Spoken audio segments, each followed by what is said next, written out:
et messieurs, bonjour, bonsoir et bienvenue à un autre épisode des Antipodes de la lutte. Pat Laprade, KR, Kevin Raphaël. Bon, R-Truth. OK. On a une entrevue avec R-Truth sur notre Patreon. Abonnez-vous. Pour vrai, ça vaut un abonnement d'un mois au complet, cette entrevue-là.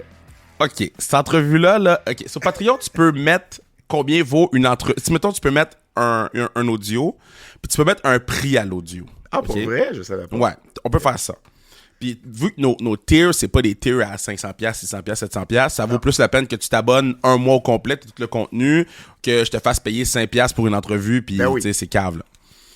Mais, j'ai vu l'onglet, puis j'ai dit ça, cette entrevue-là, ça vaut au moins 100$, OK? Parce que tu peux pas être de mauvaise humeur après avoir En gros, là, pour vous expliquer le backstory, on était supposé avoir Damien Priest. Damien Priest a eu un enjeu. Puis, elle me dit... le gars m'écrit vraiment ça. Good news, bad news. Là, je suis comme, tabarnak, là. Il dit, Damien Priest peut pas. Là, je suis comme, OK. Mais R-Truth peut. Je suis comme, oh! C'est un bon remplaçant, là. Tu sais, c'est Kenny Reeves, là, tu sais. Puis là, c'est un jeu de mots. C'est une joke du film Le Remplaçant? Oui, c'est un jeu de mots. Wow! Non, mais je l'ai compris. J'ai le référent. J'ai le référent de Keanu Reeves sur le terrain de foot. Là, ben oui. Je me pratique pour le 25. Mais, fait que là, je t'ai texté. Là, finalement, on pouvait. Mais ce que toi, tu sais pas, c'est que moi, j'avais Maverick l'amoureux. OK. À 11h. Sur sa restriction. De 11 à midi. Fait que là, j'ai dû dire à Maverick... Du mammouth de l'Utah. Bon, on va juste l'appeler Utah parce que le mammouth, là... Moi, je viens souvent pour dire le jazz. Je me mélange. Moi, le jazz là, vient de... Le mammouth, man. Tabarouette. De tout ce qu'ils ont trouvé, c'est le mammouth. Ils se sont dit, tu sais quoi, on va appeler mon équipe le mammouth. C'est mieux que le Kraken? Ben, Kraken, c'est déjà moins laid que mammouth. Ah. Kraken aussi, c'est laid. Ça, c'est des affaires de AI qui te trouvent des noms, là. Il n'y a aucun être humain qui a pitché le mot. Ah, on va s'appeler les mammouths. Moi, quand j'ai entendu le mammouth, je me suis dit, Colin, c'est rendu la PWHL qui trouve les noms de la NNH. C'est la même ferme. Hey, continue. Oh non. La force, tout le monde a heck of a name. Les gens riaient de nous, là. Non. Les gens riaient de nous. C'est un esprit de bon nom. Moi, il y a plein de gens qui viennent me voir et sont comme, yo, la force, c'était crazy comme nom, finalement, là. En tout cas, whatever. C'est quoi je disais? Tu disais, tu devais avoir Maverick l'amoureux. Ouais, donc fait que là, j'ai Maverick. Fait que, tu sais, je fais mon podcast avec Maverick, mais le podcast est bon, là. Ouais. Puis tout le long, je me dis, shit. T'arriveras pas à temps. J'arriverai pas à... Il va falloir que je coupe le podcast. Fait que je coupe ça semi-court avec Maverick. Puis le podcast, c'est moins long que d'habitude. Je suis comme, ouais, mais tu sais, j'ai un autre podcast. Là, il dit avec qui? Je dis R-Truth. Là, j'y monte, mais tu sais, j'y monte YouTube, là. Ouais. Il y a rien d'avantageux pour un nouveau fan de R-Truth sur YouTube. Il est comme, je comprends pas trop, mais passe une belle journée. Puis là, après ça, man, R-Truth était parfait. Mais c'est parce que R-Truth a été parfait, il a été lui-même. On a eu des enjeux techniques qui ont rendu non, ça... lui a eu des enjeux techniques. Ben oui, je dis on, dans le sens que, tu sais, durant l'entretien, qui ont rendu ça encore plus spécial. Vous aviez une connexion. Moi, je me suis senti à un moment donné complètement à part. Je me disais, qu'est-ce que je fais dans ce podcast-là, moi? Puis j'allais juste verbaliser. Puis lui, il a dit... Pat, you're flat. Il a dit you're the third wheel. You're flat. Il a dit j'étais flat. Hey, mais c'est que c'était bon, man. C'est drôle, là, c'est drôle, ça a juste pas de sens. Oh, pour man. vrai, allez écouter ça, ça vaut vraiment, vraiment la peine. Puis en plus, c'est la bonne semaine, là, c'est le bon mois pour vous abonner. Parce qu'on a un review de Great American Bash, de Evolution, de All In. On va avoir les questions du public d'ici la fin du mois aussi qui reviennent tout le temps, vous le savez. Donc, pour vrai, c'est un gros mois. Puis on a d'autres entrevues pour vous là aussi qui s'en viennent ce mois-ci. Donc, vous voulez vraiment pas manquer ça. Puis je pense même qu'au début du mois, on a fait... C'est au début du mois qu'on a fait le Evolution 2018. Oui, Evolution 2018, mais également la genèse de la venue de Kurt Angle à Oui, c'est vrai, Québec. c'est vrai. Achetez vos billets le 30 août prochain. C'était une petite passe sur la palette pour que tu nous parles des deux Oui, mais prochains moi, tout est Adam Oates. Moi, je suis Peter Bondra, top corner. C'était Adam Oates.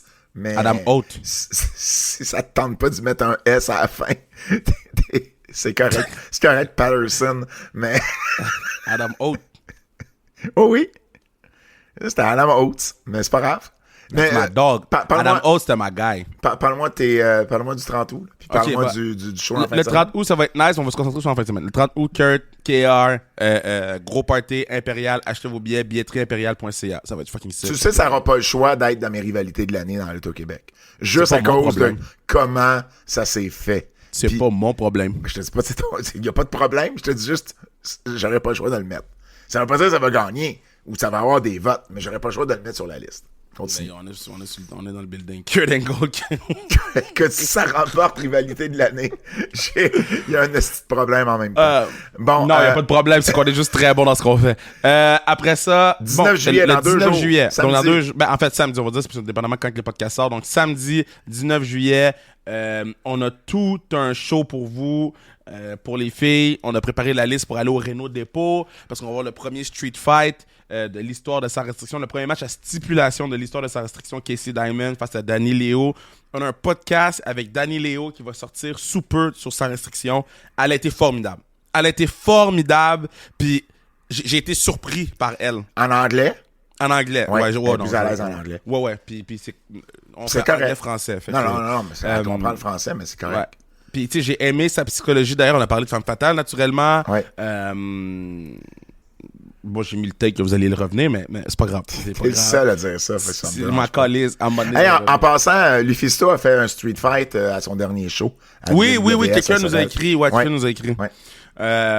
Donc, gros street fight, Casey Diamond, Danny Léo, 3 shows de build qui va mener à des choses créatives. Une chose créative. Puis, j'ai vraiment hâte que garde-nous le reste de ta carte pour la section Lutte québécoise. Ah, ok, parfait. Mais au moins, vous le savez, c'est ça samedi. Ça Espacediffusion.ca. Qui va être ton annonceur ou ton annonceuse? C'est Audrey Moreau. Audrey Moreau, parfait. Elle a fait le premier choix à Coinsville, puis elle revient. Ben, quand je suis pas là, habituellement, tu prends Audrey, malheureusement. Moi, je vais être à New York en fin de semaine. D'ailleurs, je vais assister à Slammiversary. On va en parler tantôt dans les prédictions. 2 petites choses que je veux partager avant de rentrer dans le vif du sujet, parce que c'est un gros podcast aujourd'hui. Il y a beaucoup de nouvelles. Premièrement, tu m'as beaucoup fait rire, il faut absolument que je le partage. Que j'ai fait encore? Ah, tu sais ce que t'as fait. Je sais que j'ai fait. Oui. Samedi, OK? Il faut vraiment que je le partage avec les gens. Samedi, on fait nos tests. Il y a nos tests de son pour Great American Bash de la WWE. Et là, c'est 12h15, les tests. Et là, à 12h10, Kev décide d'écrire dans le groupe chat qu'on a avec les techniciens de la WWE qui nous font nos tests. Puis il dit... Pat, tu sais, moi je suis prête, puis là tout le monde s'en va être prête, puis là moi je suis pas là, mais c'est à 12h15. Toi habituellement t'es à dernière minute, là t'es 5 minutes d'avance parce que tu décides de me jouer un tour. J'étais 10 minutes d'avance, je voulais juste jouer un tour à Pat, Exact. Mais parce moi, que d'habitude je suis soit à la limite ou soit en retard. Exact, mais là moi je check pas mon sel à ce moment-là, puis à un moment donné je check, puis ça fait 5 minutes qu'ils disent hey on t'attend. Puis là, je suis comme, OK, mais là, moi, je m'en allais m'installer tranquillement. J'avais encore 5 minutes de jeu. Et là, je reçois un message de notre patron qui dit, Pat, toute ton équipe t'attend, tu t'en viens-tu? Ben là, tabarnouche, je suis même pas encore en retard. Il est même pas l'heure prévue. Puis là, toi, tu t'es senti fucking mal. Mais là, quand j'ai vu, parce que à chaque fois que je vois son nom sur le sel, je panique un peu. Chaque fois que je vois TJ, je panique. Parce que pas de nouvelles, bonne nouvelle. Pas de nouvelles, bonne nouvelle. Exact. Moi, c'est tout à ça que je me dis. Fait que quand je vois son nom, je suis comme, qu'est-ce que j'ai fait? Puis là, j'ai vu son nom, j'ai dit, ah, shit. Là, quand j'ai lu, j'ai dit, ah, tough. Comment je vais expliquer ça? Fait que là, toi, t'es le premier qui a répondu, t'es comme, ben yo, je pars en retard, c'est à 12h15. Oui. Là, après ça, moi, j'ai dit, yo, c'est juste une joke que je voulais faire à Patch, j'arrive à... Parce que le pire là-dedans, c'est que toi, t'avais demandé d'être plus tôt. Parce que t'avais quelque chose, t'avais un enregistrement, à Sans la Nature au Festival de bière, fallait que je revienne. Alors, t'avais demandé d'être plus tôt. Alors, tu me fais ce gag-là, on arrive pour faire les tests, et une fois de temps en temps, ça arrive, tout l'âge de leur côté, il y a comme un gros son. Et là, on sait qu'on en a pour 10-15 minutes avant que ça se fasse. Et là, ça fait ça. Et j'étais comme, man, karma is a bitch. Yo, je criais, non. T'as voulu me faire t'as demandé de les faire plus tôt. T'as voulu me faire un gag. Ben, asti, karma est arrivé. J'avais Max Gibault dans l'auto, là. On s'en allait au podcast. Ouais. Puis il était comme oh, comment ça, c'était long de même? J'étais comme, yo, je peux même pas t'expliquer qu'est-ce qui s'est passé, man. Ah, ben c'est ça. C'était à tout pour me faire de gag. Juste avant d'aller dans les nouvelles, je veux te partager un message que j'ai reçu. Probablement le plus beau message que j'ai jamais reçu depuis qu'on fait la lutte. Genre 2017 à TVA Sport. Puis j'enlève rien à tous les autres messages que j'ai eus. Francis Furoy, qui m'a dit, qu'il avait vu les résultats en rafale d'évolution. On est le lendemain, on est lundi. Et il dit, ce matin, j'ai commencé ma journée avec votre keybook d'évolution. Donc lui, dans son horaire de la journée, il a commencé avec le keybook. Ah, j'ai une anecdote après pour toi. Et là, il dit, ensuite, j'ai commencé le PLE sur Netflix. Puis il dit, j'adore Michael Cole et Wade Barrett, mais il dit, j'ai commencé à constater qu'une nouvelle habitude s'était installée. Puis c'était maintenant un must pour moi de vous écouter, vous. Il dit, nice. Je veux que les premiers mots que j'entende, ça soit bonjour, bonsoir. Je veux que ça soit les analyses de Kevin Raphaël. Je veux que ça soit votre description des prises en français qui est super rafraîchissant. Il dit, quand je vais voir pour la première fois le cash-in de Naomi, je veux que ça soit M. Raphaël qui lose his shit pour une ambassadrice du Black Excellence et qui s'apprête à voler le show. Suivi potentiellement de votre trademark wow. Fait j'imagine qu'on fait des wow souvent. Yo, on fait souvent wow. Je l'écoute puis on fait souvent wow. Puis on le fait en même temps en plus des fois. Il dit, c'est devenu une nouvelle habitude pour moi d'attendre un peu plus de 24 à 48 heures pour une émission donnée pour avoir votre trame de commentaires. Et c'est ce qui a contribué à rehausser encore un peu plus mon intérêt pour les produits de la WWE sur Netflix depuis le début de l'année. Il écoute les antipodes. Il salue notre implication dans le sport féminin également. Je te le dis, j'ai rarement eu un message, je les remercie. Big love. Alors, je voulais au moins le saluer puis le remercier publiquement. Francis Furoy, un énorme merci pour ton message. Merci. Ça, c'est le genre de message qui fait du bien. Oui. OK, maintenant, j'ai une anecdote pour toi. On va commencer le podcast après. Ouais. So, je suis allé visiter le building Warrior, là. Warrior, l'équipement de hockey. Avec Andy. Puis, fait que là, ils me présentent leur équipe. Puis, il y a un jeune homme, il est super fin, man. Il est super cool. Il a des cartes de hockey sur son board. Puis là, il est en train de faire... Tu sais, c'est lui qui design les bâtons, comme il fait les bâtons. Ouais. Fait que là, tu sais, je dis un peu à tout le monde. Puis là, je m'en vais le voir. Je dis, fait que toi, tu fais quoi? Tu designes les bâtons? Il dit, ouais. Puis, il descend la page. Puis l'autre page qui était après, c'était le Patreon Keybook. Il écoutait Keybook. Fait que lui, là, il devait capoter. Il écoute Keybook, il fait ses bâtons. Je rentre dans le building. Je trouvais ça tellement nice. Puis il nous écoute tout le temps. Fait que big shout out. Puis il a dit qu'elle allait me design mon propre bâton. So j'ai hâte de voir. So big shout out au Crew Warrior. Bon, écoute, honnêtement, ça a été un gros week-end. Ça a été, en fait, pour toutes les dernières semaines où j'ai dit il n'y a pas beaucoup de nouvelles, là, on se rattrape cette semaine. Ils ont toutes sorti la même semaine. Qu'est-ce qui a marqué? On en a parlé comme étant le plus gros week-end depuis WrestleMania. Qu'est-ce que tu retiens de ce week-end-là, toi? Puis quand je dis week-end, là, mettons de vendredi à mardi, là. Tu sais, qu'est-ce que tu retiens de ces 5 jours-là? Parce qu'il y a eu du stock, là. Ben, en fait, tu sais, mettons, j'écoutais Busted Open, OK? Puis, Bubba, puis Dave Log. By the way, Busted Open, c'est rendu 24 heures sur 24. Là, c'est crazy, bravo. Ouais. La lutte 24 heures sur 24 sur Sirius, incroyable. Bon. Puis, les gars, ils débattaient de... C'est avec quoi qu'on commence le show? Tu veux commencer le show avec le plus gros truc de la fin de semaine. Fait que là, moi, j'étais comme, avec quoi que nous, on va commencer le show? Puis, c'est pas parce qu'elle est black ou whatever. Mais je pense qu'il n'y a rien de plus gros qui est arrivé cette fin de semaine que Naomi qui cache in à Evolution. Dans ma tête, il n'y a rien de plus newsworthy. Parce que, tu sais, Goldberg, on savait qu'il prenait sa retraite. Hangman Page, on savait qu'elle allait gagner le titre. Le retour de Roman. Ah, tu calcules le lundi là-dedans? Ben, je t'ai dit de vendredi à mardi, mettons. Il s'en est passé, c'est pour ça que je te dis, tu sais, il s'en est passé à Raw, là. Tu sais, il y a de la nouvelle, là, cette semaine, là. C'est fou, là. OK, Jelly Roll. Tu sais, Jelly Roll avec Jimmy Kimmel. Ouais, ça s'est passé hier soir. Non, mais juste te dire... Jelly Roll n'est même pas top 5 en ce moment. Non, mais c'est juste pour te montrer que, écoute, la semaine passée, j'ouvrais avec Jelly Roll, tu comprends? Parce que ça aurait été la plus grosse nouvelle. Il y a eu de l'actualité, puis il y a eu des gros shows. Je pense que ça reste Naomi parce que... c'est un cash-in sur le seul pay-per-view féminin, le deuxième de l'histoire. On pensait tout qu'elle allait cash-in sur Stratton. On pensait tout que Rhea Ripley finissait avec la belt. Non, c'est l'autre qui arrive. Ça c'est sensiblement bien fait. Je vois pas qu'est-ce qui... Je sais pas c'est quoi les arguments pour les autres. En tant que numéro 1, là, ça se peut qu'il y ait du 1A, 1B, 1C. Mais en tant que numéro 1 uno dos, c'est ça, là. Ben, parlons-en à ce moment-là. D'abord, tu vois, je savais pas avec quoi commencer. Je voulais te poser la question. Puis je m'étais dit, ben, la réponse, on va commencer avec ça. Naomi, qui a caché in, donc, à la fin du match, un excellent match jusqu'au moment, puis je dis pas que c'était pas un excellent match après, là, mais on avait déjà un excellent match entre les mains. Io Sky et Rhea Ripley en finale d'évolution.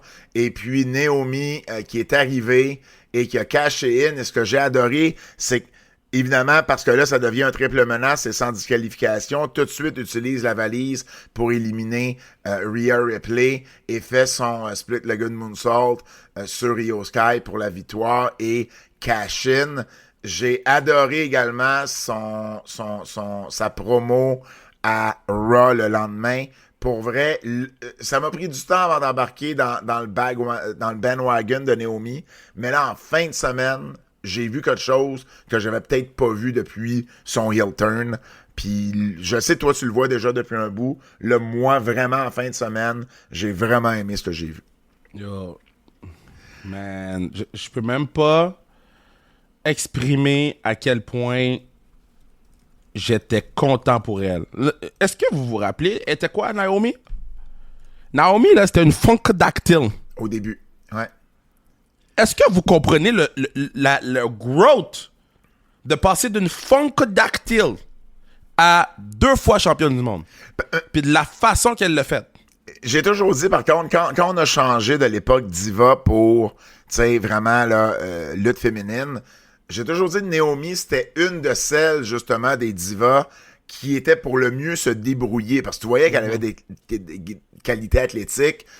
Tu voyais qu'elle avait sa place. Peut-être pas, c'était pas une Asuka dans le ring, là. Puis ça l'est toujours pas. Mais, tu sais, je veux dire, elle avait sa place. Contrairement à plein d'autres de l'époque diva qui n'auraient pas été capables de suivre ce que Charlotte, puis Bayley, puis Becky, puis les autres ont amené.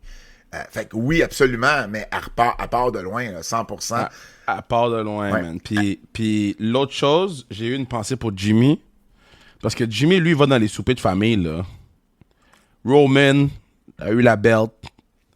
Jay a eu la belt. Naomi a eu la belt. Solo a eu la belt. Fatou a eu une belt pour Solo. Lui, il est assis, il est comme... Yeah, no yeet. Tu sais, c'est crazy, là, quand tu parles. Jimmy, en plus. Je l'adore, Jimmy, mais... Ouais. Mais on dirait que c'est comme le dernier, là. Là, il faut mettre une belt sur monsieur, là, tu sais. Ouais. 133 jours, le règne d'Io Sky. Naomi, tu l'as mentionné, c'est... elle remporte le titre pour une 3e fois, je pense. C'est son premier championnat depuis 2017 à la WWE. Donc, ça fait déjà 8 ans, imagine. Et puis, à TNA, il faut pas oublier quand même qu'elle avait été championne knockout pendant près de 6 mois. Là, pendant un peu plus de 6 mois même. 182 jours. Donc, Naomi qui est maintenant la nouvelle championne. Bon, on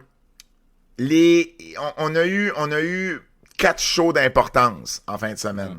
All In, en ordre, le Great American Bash, Saturday Night's Main Event, c'est pas vrai, Great American Bash, All In, Saturday Night's Main Event, Evolution. Si t'avais à les classer les 4 en ordre, du meilleur au moins bon. Evolution, en premier? All In. OK. Evolution, All In. Ça, c'est mon take à moi, là. Oui. OK. Evolution, All In. On en a eu 4, c'est quoi l'autre? Ben, Saturday Night's Main Event. OK, ben Evolution, All In, Great American Bash, Saturday Night's Main Event. Ouais. Je suis d'accord avec toi, j'ai le même ordre. Pas que j'ai pas aimé All In, là, mais Evolution... Non, on a adoré All In. C'est juste... Il y a eu beaucoup de matchs. Ouais. Puis côté Pro-Rota, j'ai mieux aimé mon expérience. Côté quoi? Pro-Rota.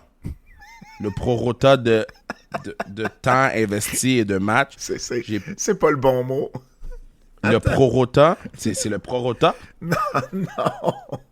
Attends, là, tu me mindfuck, je suis plus capable de le dire. Pro-Rota. C'est ça, prorata. Oui, c'est ça. Prorata. Bon, je savais, il y avait quelque chose qui marchait pas dans ton mot, mais là j'avais juste ton esprit de prorata dans la tête. Prorata. Je le savais, c'était pas correct, là. Je le savais. Le prorata.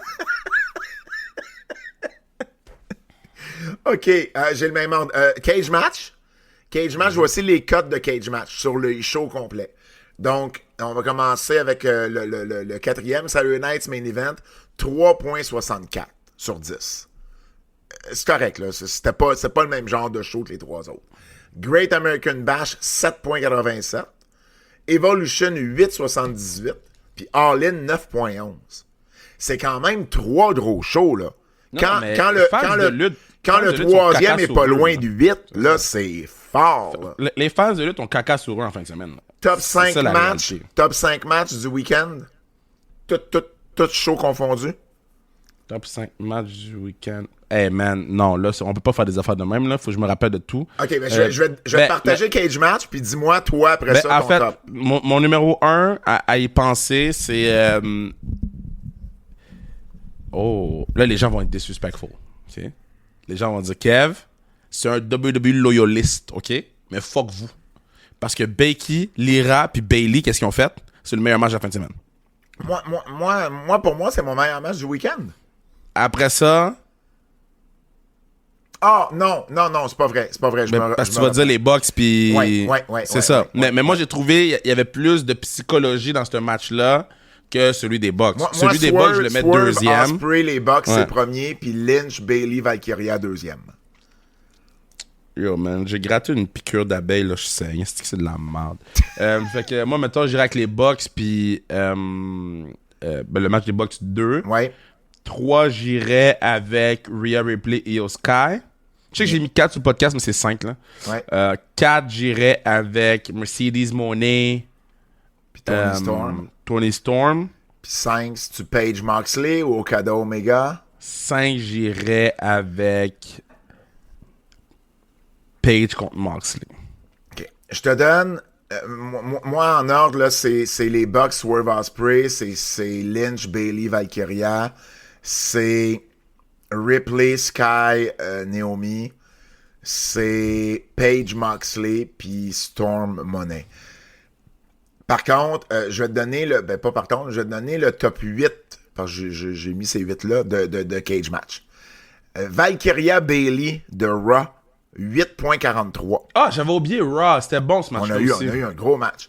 Ethan Page et Ricky Sainz de NXT Great American Bash, 8.45. As-tu remarqué, puis live, je m'en suis pas rendu compte, les gens ont chanté Tony Fumbled durant ce match-là dans la foule. En voulant dire que Tony Khan l'avait échappé en laissant partir Ethan Page puis Ricky Sainz. Ah, c'est ça que les gens chantaient. Ouais, on le comprenait pas quand on faisait le broadcast, puis c'est ça qu'ils chantaient. 8.60 Okada Omega. 8.66 Lynch, Bayley, Valkyria. Donc, Cage Match, je le mets 5e. Moi, ça me dérange pas. Ça a été mon match féminin préféré, puis ça a été 2e sur ma liste. Mais bon, chacun a son opinion, là.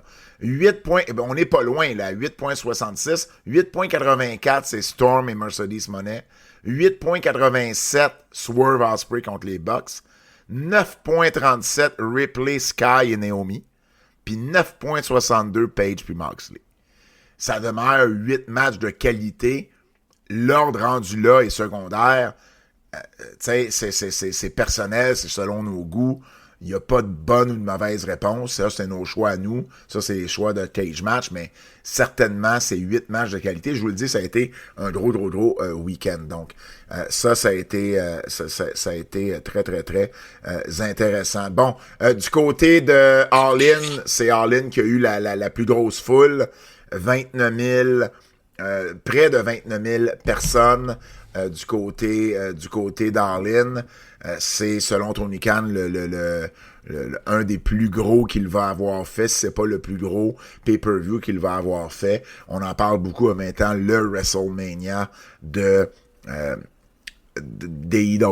Donc, tu sais, ça a été vraiment une grosse crowd, puis c'est ce qui a battu tout le reste, là.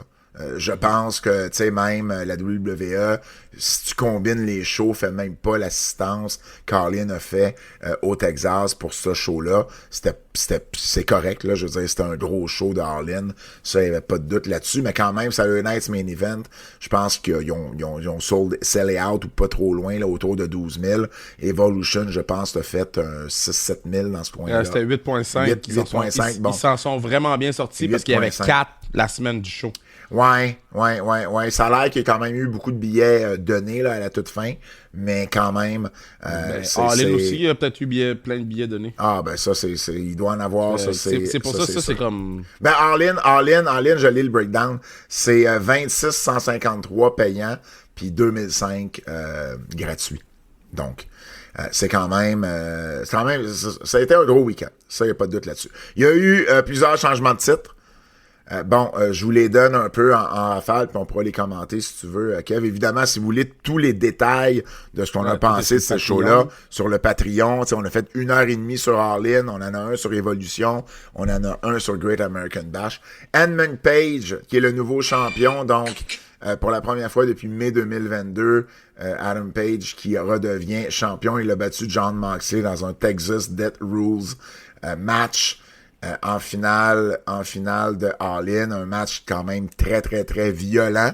Tout le monde, j'imagine, a vu passer la clip sur les réseaux sociaux du fameux... c'était quoi? C'était-tu une fourchette, man. Une fourchette, j'allais dire un tournevis, mais c'était une fourchette. Ils ont mis une clip où... c'est au ralenti, là.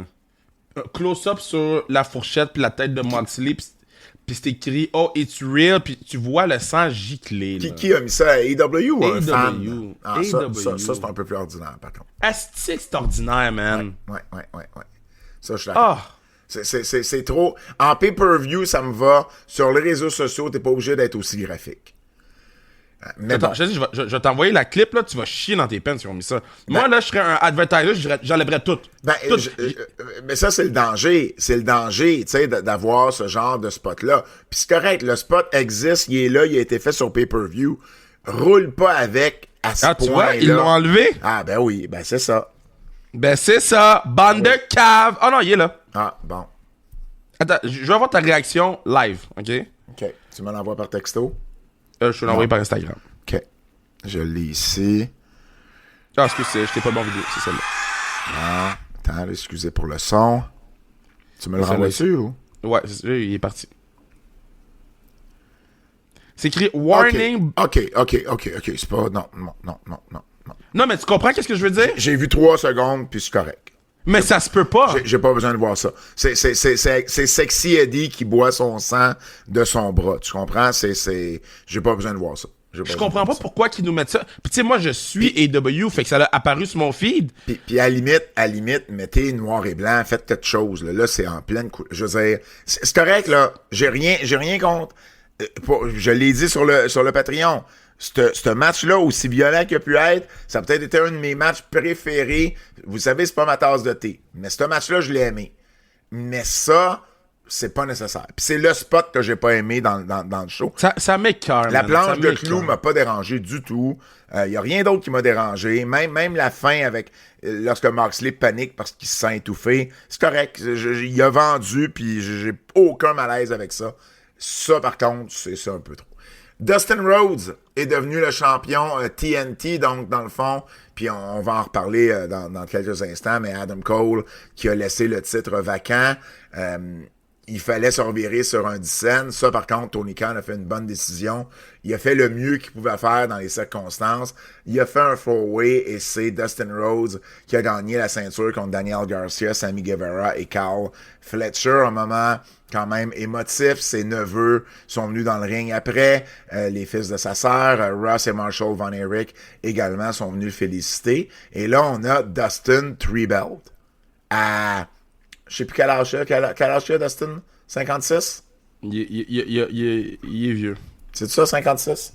C'est 56, je pense. Je pense que oui. Mon père. Je pense que oui. Oui, je comprends, mais... Ah, mais oui, t'as raison. Il pourrait être ton père, mais... Ouais, ma mère, elle a 56. Ma mère a eu un 21, fait que... Il y a 54. Ouais, il y a 56. Et mon père a 56. Et puis, ben c'est ça, parce que maintenant, il est champion trio Ring of Honor, puis champion par équipe Ring of Honor également. Donc, un beau moment du côté de Dustin Rhodes.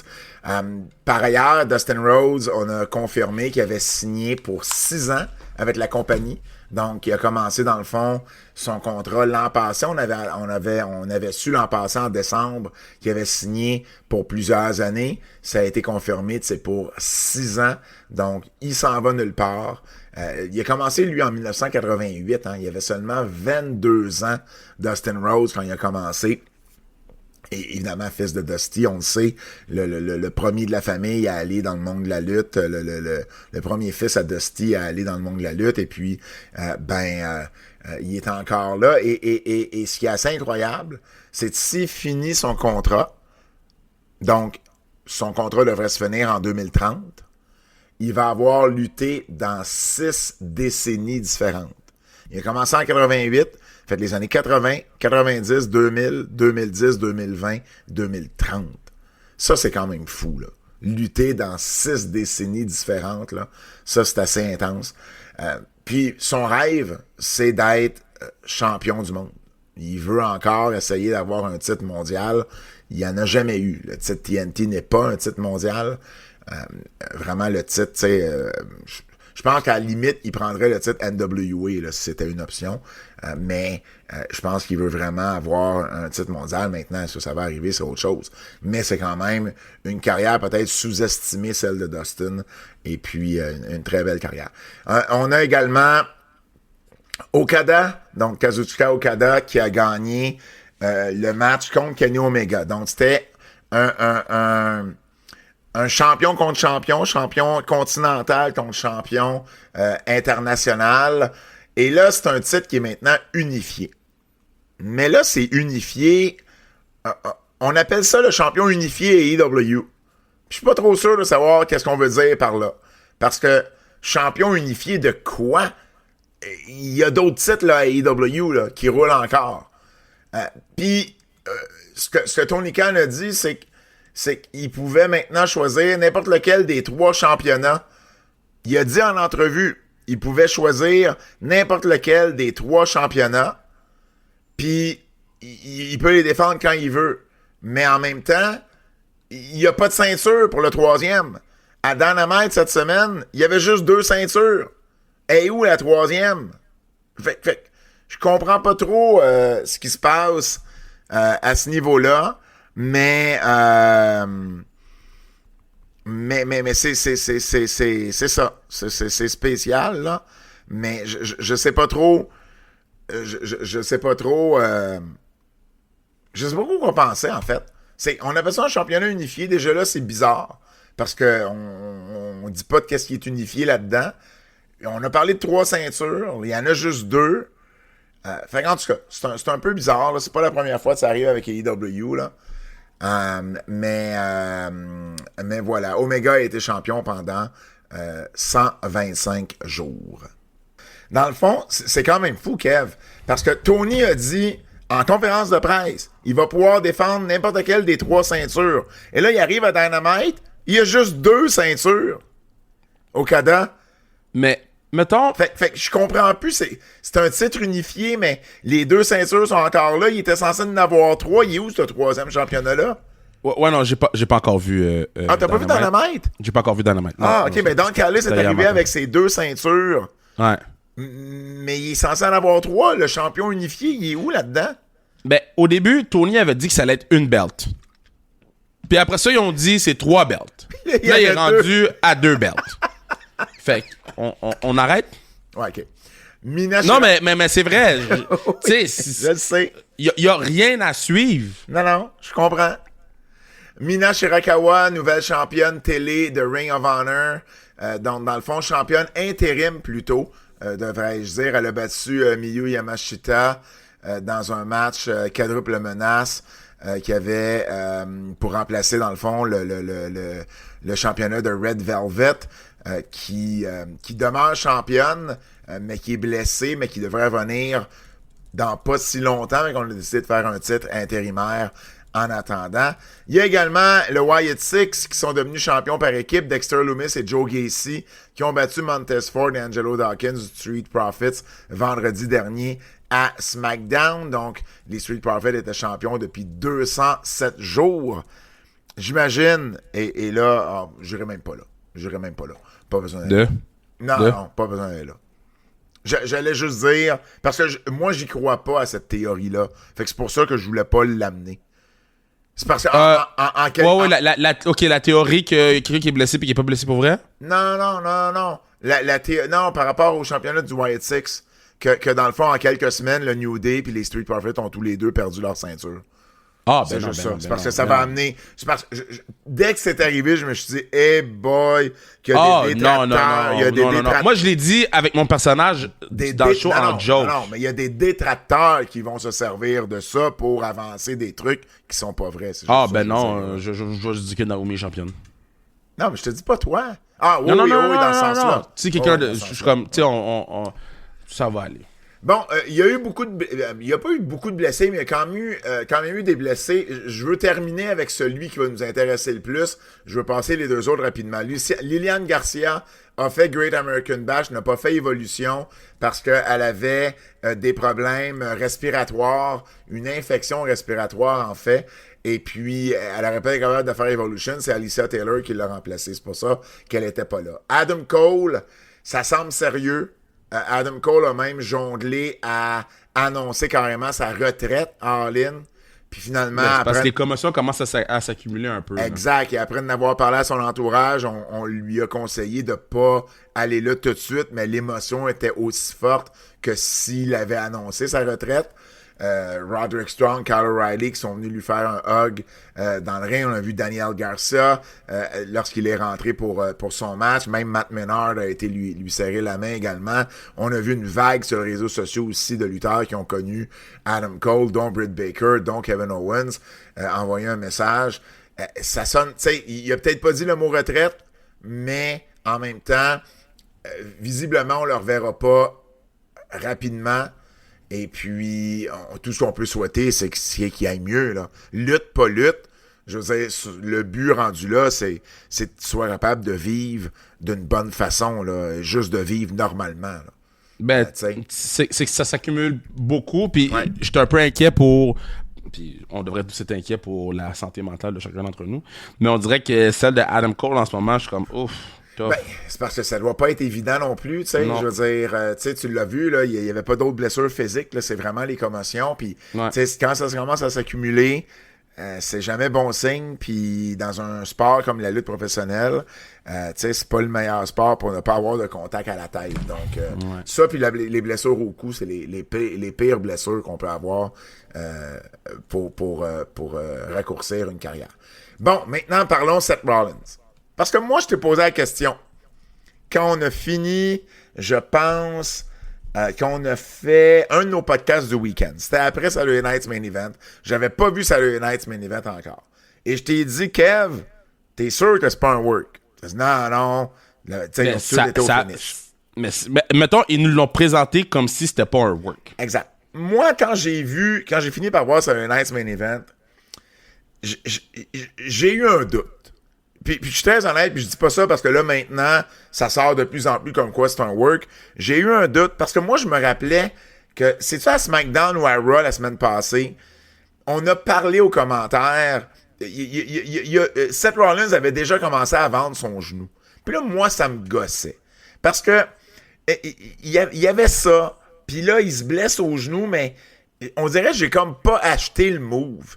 J'ai comme pas acheté qu'il s'est blessé à ce moment-là.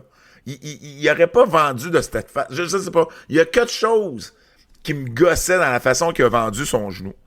Puis là, en plus, il s'en va faire le Rich Eisen Show alors qu'il est blessé puis qu'il attend des... C'est pas le genre à la WWE d'envoyer un lutteur blessé, genre de la veille ou de l'avant-veille, dans un gros show comme ça, jaser ouvertement de sa blessure. Je me suis dit, il commence à avoir ben des coïncidences. Mais sur le coup, de la façon que ça a été vendu, sans voir le Rich Eisen, ça, tu sais, ils l'ont vendu comme Liv Morgan quand elle s'était blessée. Là, ils nous ont vendu ça comme si c'était une vraie blessure, 100%. Exact. Puis, tu sais, avec le move, tout. Maintenant, avec du recul, parce que moi, j'avais juste vu la clip. Avec du recul, puis avec qu'est-ce qu'on connaît d'eux, puis avec qu'est-ce qu'on entend à gauche puis à droite, je trouve que c'est du génie. C'est du génie.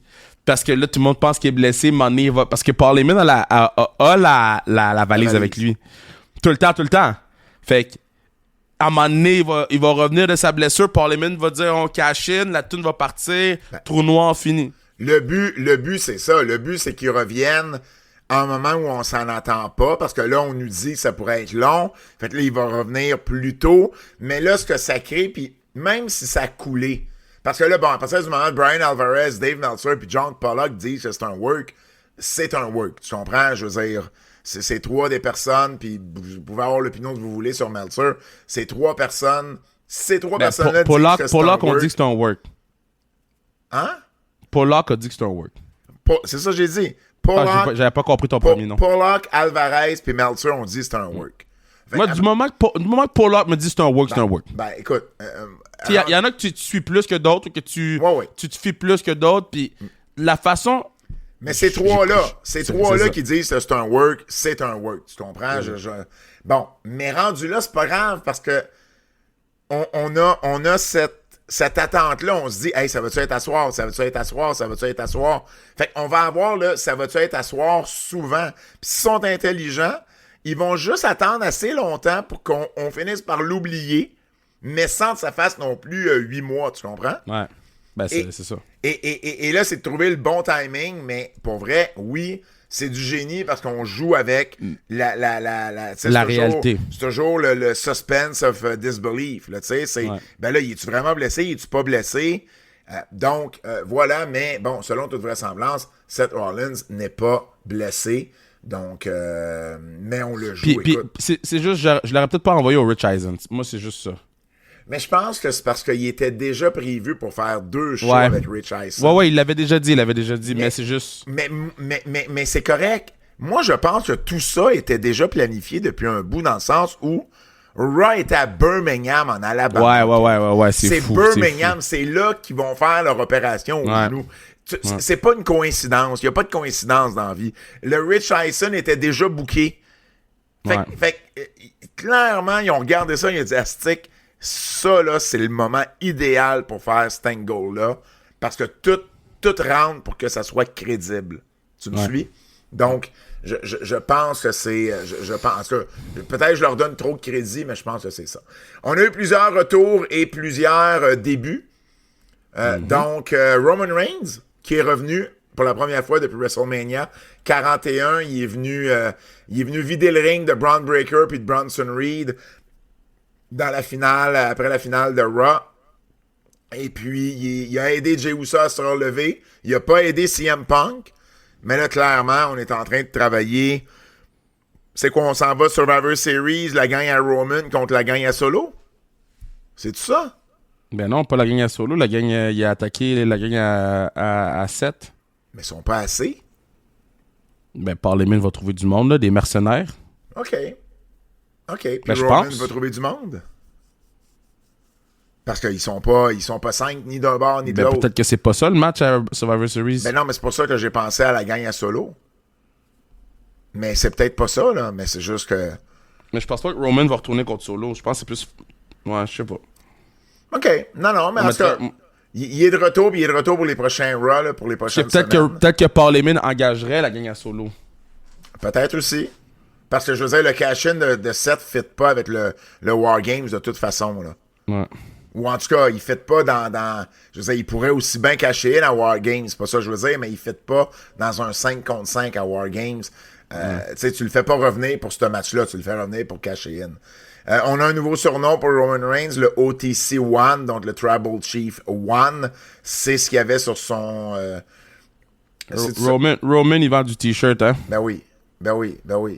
Mais tu vois, moi, c'est ça qui me fait croire qu'il s'en va contre Solo. C'est pourquoi tu l'appelles le Tribal Chief One. Ouais, mais Solo, il a jamais dit qu'il était Tribal Chief. Ben non, mais je comprends, mais il va peut-être commencer à le dire, là. Ben, il appelle sa famille le MFT, dans le sens que Je comprends, mais il l'a pas dit, fait. Pas encore, mais pourquoi d'abord qu'on ferait un T-shirt pour OTC One s'il n'y en a pas de 2? C'est juste ça. C'est juste ma logique, là. Peut-être une mauvaise logique, mais c'est ça que je me suis dit quand j'ai vu ça. Masha Slamovich a fait ses débuts à NXT. Donc, elle a fait ses débuts on l'a vu à Great American Bash. Dans quel monde on vit, hein? Et puis, elle est intervenue à Great American Bash, puis elle a fait un match à l'épisode régulier d'NXT. Non seulement elle a fait un match, mais elle a gagné. On a beaucoup travaillé l'angle avec TNA ces derniers temps là, à NXT, parce qu'à Slammiversary, c'est elle contre Jessie Jane, titre contre titre. Winner takes all. J'ai hâte de voir comment ça va. Moi, je reviens toujours à la fameuse collaboration TNA puis AEW. AEW, puis je suis comme, man, si WWE est capable de mettre autant pour eux, bruh. Ah non, 100%. 100%. J'aime ça voir Slamovich là-dedans. J'ai hâte qu'on voit Tessa à NXT. Je peux pas croire que c'est pas la prochaine. Ben, c'est ça, je pense que c'est la prochaine, là. Je peux pas croire que c'est pas la prochaine, donc bien hâte de voir ça. Mais on a fait du bon travail à ce niveau-là. Puis, tu sais, Slamovich, c'est une bonne worker. Donc, Cope est revenu à AEW, Adam Copeland, Edge, appelez-le comme vous voulez. Il est revenu à All In. Le save le plus pire que Jeff Hardy au Penta, là. Fallait qu'il s'assure que les deux bars sachent que Edge est revenu. Ça y a pris du temps avant d'arriver au ring, t'as raison. Il a dit à Dynamite, je sais que tu l'as pas écouté, pour une fois j'ai écouté Dynamite avant toi. Là. Ouais, je sais, je trouve ça plate. Il a dit, je suis pas venu sauver Christian, je suis venu régler mes comptes avec FTR. Donc c'est ça l'angle qu'il y a là présentement. Puis Christian n'était pas là du tout là, à Dynamite. Donc il a dit, go find yourself à Christian après l'avoir sauvé. Faisant référence à ce que Christian lui avait dit, go fuck yourself, quand il l'avait attaqué. Donc, voilà Cope. Est-ce qu'on se rappelle, quand il l'a dit, j'ai fait, OK. Mettons, le fan moyen de là, il se rappelle-tu vraiment que Christian avait dit, go fuck yourself? Il y en a qui vont s'en rappeler, d'autres pas. Moi, je m'en souvenais pas, mais moi, je suis pas du genre à me souvenir de ces affaires-là. Mais si tu t'en souvenais pas, mais t'écoutes la lutte tout le temps. Non, ma mémoire fonctionne. Je me rappelle pas, je pourrais pas te dire vite de même, là, le main event de WrestleMania 37. J'en ai aucune idée. Ben non, mais je sais pas moi non plus, là. Ben, t'es meilleur que moi dans ces affaires-là. Non, je sais, mais je trouve Puis là, juste il y a plein de monde qui doivent nous crier c'est quoi le main event de WrestleMania 37. Je le sais pas par cœur. Mais au-delà de ça, c'est juste, je trouve que cette ligne-là était... Je trouve juste que c'était... Ben si, je veux dire, là, on nous l'a pas expliqué à Dynamite parce que Christian n'était pas là, mais j'imagine qu'on va y revenir et qu'on va nous l'expliquer. Peut-être que les commentateurs l'ont fait d'ailleurs en ligne, puis je m'en souviens pas. Mais c'est correct. C'est correct qu'il ait fait la ligne. Puis ceux qui le comprennent, ils le comprennent. Puis ceux qui le comprennent pas, ben il y a quelqu'un, ils vont voir passer un tweet ou quelque chose, puis ils vont dire ah oui, c'est pour ça. Fait que ça me dérange pas. Tant à dire une ligne pour une ligne, aussi bien dire une ligne qui fait un callback à quelque chose. Harley Cameron est également revenue à AEW. On l'a vu dans le Casino Gauntlet où elle est venue interférer ou attaquer Penelope Ford à l'extérieur. Alex Windsor également, la lutteuse d'Angleterre qu'on voit régulièrement à Yves, qu'on avait vu d'ailleurs en février, je pense, en Australie avec AEW. Ben là, on savait, là, on vous avait parlé qu'elle était pour elle avait signé un contrat qu'elle était pour être là. Ben, on l'a vu dans le Casino Gauntlet match. Juice Robinson et les Guns sont revenus également durant le Casino Gauntlet à All In, donc les deux Casino Gauntlet là, qui ont eu plusieurs retours. Et puis, Shiori, qui a fait ses débuts à AEW. On avait vu une vignette à Supercard of Honor, de Ring of Honor, puis elle a fait ses débuts dans le Gauntlet. Malheureusement, par contre, ben... Puis j'imagine, puis de la façon que je le lis, c'était déjà connu, mais on voulait au moins qu'elle fasse le Gauntlet. Elle est retournée au Japon parce qu'elle doit subir une opération au coude.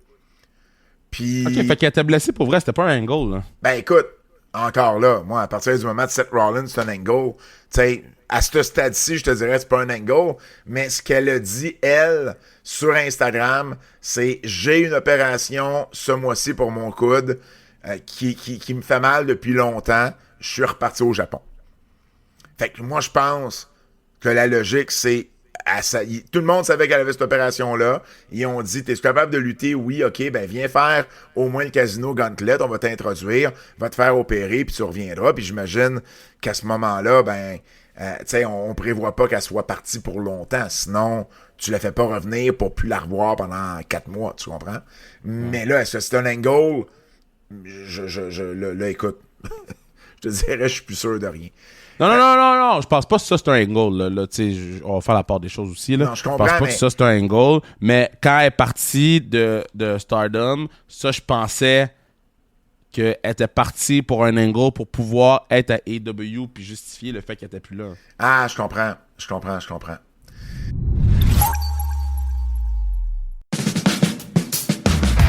Goldberg a pris sa retraite. Goldberg n'est pas content. OK, mais avant d'aller là, juste parler du match comme tel. Qu'est-ce que tu as pensé du match, toi, avec... c'est pas pour rien qu'on l'appelle le ring général, là. Golly. Le gars, il a pris Goldberg, il l'a mis dans un match de 14 minutes. 14 minutes pour Goldberg, c'est pas arrivé souvent, ça. Avec Goldberg, bro. Un Goldberg de quoi, 58 ans? Man. Tu sais que, quand Goldberg, quand Gunther l'a chopé, Goldberg, la première chop, il est parti à rire. Il s'est excusé à Gunther après, de ça. Je pense pour vrai? Ben, c'est parce que l'idée, c'était qu'il était pas pour le vendre, puis ça, c'est correct. Mais je pense qu'il s'est trouvé poche d'avoir ri. Moi, à l'écoute, j'ai pas trouvé ça... Non. C'était le personnage, c'était Lingo. Ouais, c'est ça, mais je pense qu'il s'est peut-être senti mal, puis c'est correct, là. Je veux dire, c'est pas plus grave que ça. J'ai aimé... Pour vrai, là, je voulais... Tu sais, souvent, on écoute de la lutte, puis on fait d'autres choses en même temps, on est sur notre selle. La dernière entrée de Goldberg, là, je l'ai regardée, là. Je voulais pas la manquer, là. Tu sais, la sortie du vestiaire. Tu sais, on voit souvent ça maintenant. Tu sais, la caméra qui suit le lutteur ou la lutteuse dans le gorilla pis tout. Goldberg, quand c'est arrivé, là, ça se voyait pas à cette époque-là, là. Ouais. Quand on a commencé avec Goldberg, c'était révolutionnaire de faire une entrée comme ça. Il est sorti avec son le même directeur de la sécurité qu'il y avait à la WCW, Doug Dillinger. Ernest de Cat Miller était là. Josh Barnett était là. Son gars était là. DDP était dans le ring après. C'était Charles Robinson qui était l'arbitre parce que c'est Goldberg qui l'a choisi parce que Charles Robinson était l'arbitre du match Goldberg-Hogan en 98 au Georgia Dome. D'ailleurs, tu savais que Charles Robinson a eu une côte failée suite au spear de Goldberg. Et là, bon, il y a une quote. Il y a une quote de Bret Hart qui roule avec comme source TMZ. Mais j'ai jamais été capable de trouver la source originale. Mais ça a l'air que Bret aurait fait un commentaire à l'effet qu'il n'était pas surpris que Goldberg ait blessé Charles Robinson. Puis la quote dit « Si j'étais un lutteur, un fan, un gérant, même le vendeur de popcorn devrait faire attention à lui quand Goldberg est en place. » Mais j'ai pas réussi à trouver la source originale. Fait qu'on a juste inventé une quote, mais ça fit tellement avec Bret que j'ai le goût d'y croire, tu sais. Bref, bon. Et là, le match finit. Et Goldberg fait une promo. Il les remercie. Ça dure 30 secondes, le feed coupe. Et bon, là, ça crée une tollée. Goldberg dit « Je suis pas content ». Il a fait une entrevue avec Ariel Helwani. Puis il dit, je suis pas content, je vais pouvoir en parler davantage dans 2 semaines, parce que, bon, il peut pas en parler, j'imagine. Helwani a comme dit, c'est-tu parce que t'as un NDA, puis il a comme semblé dire quelque chose comme ça. Non, je pense que c'est son contrat, puis il veut pas se mettre dans le mal, parce qu'il veut être payé au complet. Peut-être. Au final, il veut en parler juste dans 2 semaines, mais lui, ce qu'il dit, c'est, si je m'appelais Steve Austin ou Undertaker, ça serait pas arrivé. OK. Il y a bien des affaires là-dedans. Parce okay. Que, attends. Oui, premièrement, là, OK. Okay. Je si je m'appelais Stone Cold Steve Austin ou Undertaker, ça serait pas arrivé. Big, c'était WCW. T'es pas avec la compagnie depuis forever and ever. Puis je calcule que Stone Cold, il a eu son pic avec WWE. Il a commencé à WCW, mais c'est Taker. Puis il a commencé à WCW aussi. Mais je parle, les personnages qu'on connaît aujourd'hui, les légendes qu'on connaît aujourd'hui, c'est des patinets WWE. Ils sont dans l'entourage WWE. C'est des légendes WWE. Goldberg, jusqu'à ce jour, les clips qui montent de lui, c'est les clips de 98 à WCW. Fait que t'auras pas le même statut que Stone Cold Steve Austin puis Undertaker. Ben non, mais même à ça, Peter, je sais pas si tu as vu ce que Peter Rosenberg a dit. Non. Peter Rosenberg a dit, premièrement, il dit NBC, là, c'est pas USA Network, c'est pas Netflix. NBC, là, à 22h, ils quittent, là. À 22h, c'est fini. Que toi, t'es fini ou pas, à 22h, eux autres, c'est fini. Fait qu'il dit, premièrement, il y a ça. Puis il dit, deuxièmement, il dit, le gars, là, en parlant de Goldberg, il dit, savez-vous combien de monde ont pas eu la chance d'avoir un send-off comme Goldberg a eu? Puis des gars qui étaient bien meilleurs que Goldberg. Il dit, combien parmi des bons lutteurs, là, tout ce qu'ils ont eu, c'est bonne chance dans vos future endeavors. Il dit, ce gars-là, il a eu un match à la télévision nationale. Il dit, il devrait remercier les gens d'avoir eu cette chance-là. J'ai trouvé ça tellement ungrateful, là. Il dit, de l'entendre se plaindre, ça me déçoit. Puis je rejoins un peu Peter Rosenberg là-dessus parce que si tu veux en parler dans 6 mois, Bill, là... Parle-en pas. Non, mais non. C'est pas ça que je dis. C'est si tu as des choses à dire... Attendons 6 mois, attendons que la poussière soit un peu retombée. Puis si tu files encore comme ça, dis-le en entrevue. Mais pas genre 2 jours après, parce que là, t'as l'air juste pelé. T'as l'air de celui qui se plaint de toi depuis des années, puis ça, c'est Bret Hart. Puis tu veux pas sonner comme Bret Hart, tu comprends? Tu veux pas te donner raison à Bret Hart. Ben, exact. Tu sais, maintenant, à la défense de Goldberg, t'as vu ça le Nice Main Event, right? Mm-hmm. Bon, le match finit et là, ils vont à une pause publicitaire. Il n'y avait pas le choix parce que t'as un nombre de pauses à rentrer. OK. Moi, ma question, c'est est-ce qu'il y a quelqu'un qui a fucké up à quelque part? Parce que j'avoue que la séquence, elle est bizarre. C'est pas naturel, c'est pas fluide. Tu finis le match, tu vas à une pause de 3 minutes pour revenir pour 30 secondes. Je veux dire, je peux pas croire qu'à quelque part, ils n'auraient pas pu manager leur pause pour que le match se finisse, que Goldberg célèbre, qu'il prenne le micro, puis qu'il y ait au moins 2 minutes devant lui pour parler, pas juste 30 secondes. Est-ce que le match a été un petit peu plus long que prévu? Est-ce que l'entrée a pris plus long? Est-ce que le show il commence à être plus tête? Il y a tout ça aussi. Il y a tout ça. Je suis d'accord aussi. Il y a tout ça. Vraiment, c'est le genre de show où j'aurais aimé avoir un pacing au départ, puis voir qu'est-ce qui s'est fait, puis où est-ce qu'on a perdu du temps. Puis c'est sûr qu'il y a quelqu'un qui a cette réponse-là, mais je peux pas croire que c'était planifié comme ça. Tu comprends? Je trouve, c'est sûr, c'est plate. C'est sûr, je le comprends. Puis c'est drôle parce que je le savais, ça coupait à un moment donné, hein. Puis là, à un moment donné, il a comme dit un gros thank you, puis j'ai dit, OK, c'est là que ça va couper. Fait qu'ils l'ont coupé à un moment, tu sais, ils l'ont pas coupé en plein milieu d'une phrase. Maintenant, ils ont mis le 10 minutes au complet, parce qu'il a fait 10 minutes, là. Puis s'ils pensaient, tu sais, il aurait pas pu parler 10 minutes non plus, là, on s'entend. Mais ça a duré 10 minutes, puis ils l'ont mis sur YouTube. Puis c'est bien correct, là. Tu sais, je veux dire, c'est là, ça existe. Oui, ça aurait pu être plus long, je suis pas en désaccord avec ça, mais maintenant de te plaindre 2 jours après, je trouve ça un peu ordinaire. Surtout, en plus, qu'il y a eu la chance de finir chez eux. Man, il y a eu un gros send-off, là. Ouais. Puis après ça, on sait pas qu'est-ce qui s'est passé, mais de ce qu'on sait, parce que c'est qu'est-ce qu'il veut juste nous dire puis qu'il va attendre 2 semaines, mais moi, je trouve ça plate. Jelly Roll va faire ses débuts à SummerSlam. Et honnêtement, je ne sais pas, mais il est au PC à chaque jour. Ah ouais? Et il a dit en entrevue, il dit, je suis là depuis 3-4 semaines. Il dit, je suis comme un meuble là-bas. Il n'arrive pas à me sortir de là. Il dit, je suis là du moment que je me réveille jusqu'au moment où ça ferme. C'est Matt Bloom qui est mon coach. Il dit, il prend ça au sérieux. Moi, je respecte ça. Moi, honnêtement, hey, tu veux en faire un match, puis WWE est down, puis vous avez une belle relation depuis quelques temps, ben, let's go, parce que bon, à SummerSlam, c'est Randy Orton et Jelly Roll contre Logan Paul et Drew McIntyre. Fait que, bon, parfait, c'est un celebrity match, pas de trop, mais il prend ça au sérieux, ça, j'aime ça. Maintenant, il animait le Jimmy Kimmel Show hier, mercredi. Ouais. Jimmy Kimmel, qui est quand même le numéro 2 là, des Late Night. Là. C'est quand même pas un petit show. Puis c'est lui le guest host, parce que Jimmy Kimmel est en vacances. Et il reçoit Randy Orton en entrevue. Et là, Drew McIntyre débarque. Logan Paul débarque. Il brawl. Il a le dessus sur Logan Paul. c'est écouté par 1,2 million là, chaque, tu sais, même plus que ça, 1,8 je pense millions. C'est un gros show. Fait que le timing est bon là, pour Jelly Roll. Là. Ouais. Ils font pas rien pour rien. Là. Le timing est bon. Ça me fait penser, je sais pas si tu te souviens, la fois où Eric Bischoff puis Hulk Hogan avaient fait quelque chose avec Jay Leno. Puis c'est Bischoff à un moment donné qui s'était ramassé. On est revenu de la pause, c'est Bischoff qui était dans le siège de Jay Leno en train d'animer le Tonight Show à l'époque où le Tonight Show attirait bien plus qu'aujourd'hui.